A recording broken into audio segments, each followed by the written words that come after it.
Dale Hurd has the story from Paris. In a northern district of Paris, a brave shopkeeper named Marie-Neige Sardin guards her little newsstand like a military fort. As a white woman, she is a minority in this mostly Arab-speaking Muslim area. She's been the victim of dozens of crimes. She's been raped, robbed, and had acid thrown at her.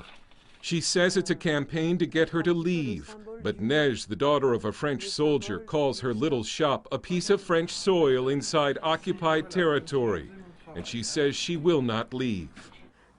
I can't bear to tell my future grandchildren that I have done nothing to preserve our French values, so staying here is marking our territory.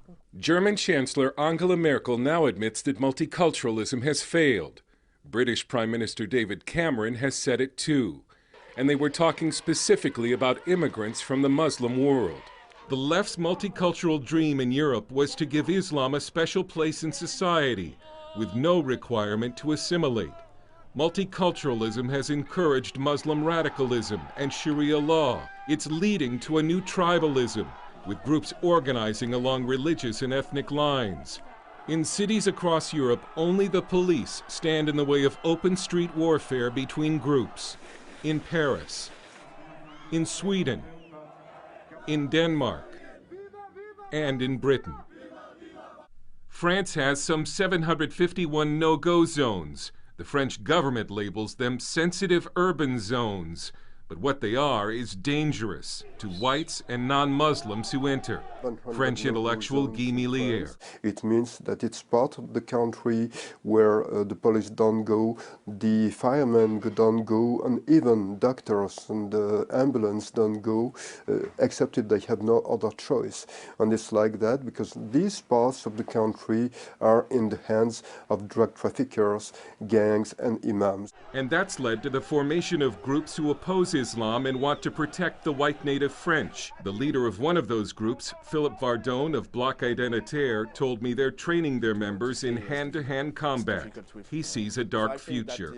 Now, our government, our politics are leading us to war. Vardone complains that the white majority is treated like a minority by the government, marginalized politically and victimized by immigrant crime. So there is in one end the political speech saying, okay, everything is okay. Oh, it's so good to feel the difference, to live together. It's communion, it's perfect. And on the other hand, you got the truth of what people are feeling. They are feeling like if they were themselves foreigners in their own country. France has made some high-profile moves against Islamization, such as outlawing the veil. But in Marseille, we saw Muslim women wearing full burqas in front of French police officers, who did nothing. And we saw Muslims blocking the streets illegally for Friday prayers. Marseille is France's second city, and today is 1/4 Muslim. But there are parts of Marseille, like this area, that are almost completely Muslim. Some of the no-go zones function as microstates and are governed by or under the influence of Islamic Sharia law. French journalist and author Alexander Delval. And yes, we see our society is splitting and dividing between those who are Muslims, those who are blacks, and those who are white. I asked Delval where he thinks the situation is headed. It's very simple to know it. It's a civil war. It will not be a real civil war like in Spain during Franco, you know, in those years. No, it will be a kind of local civil wars. I think one day it will be so unbearable, this situation, that the state will be obliged to send the army. There are today in Europe many victims of multiculturalism like Marie-Neige Sardin. People without political voices, people afraid to leave their homes. Marie told us she could not just surrender. Do we want our daughters to wear veils in the future? Do we want them to live under Sharia law? Do we want stoning to be practiced? No, it is not possible. I want to be the symbol of no, the symbol of stop.